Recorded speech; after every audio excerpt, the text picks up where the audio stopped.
Installing an M.2 boot adapter and M.2 drive.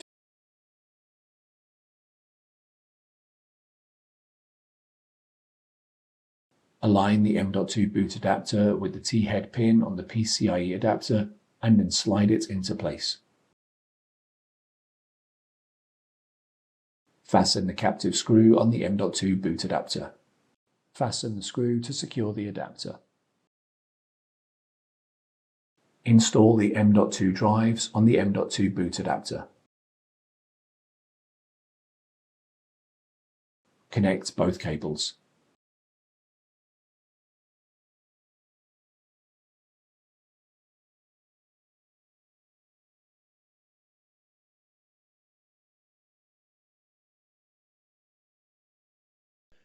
Carefully press the adapter straight down into the slot.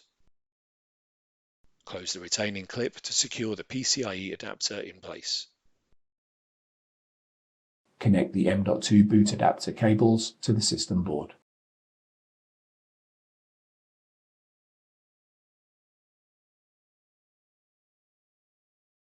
Install the server cover.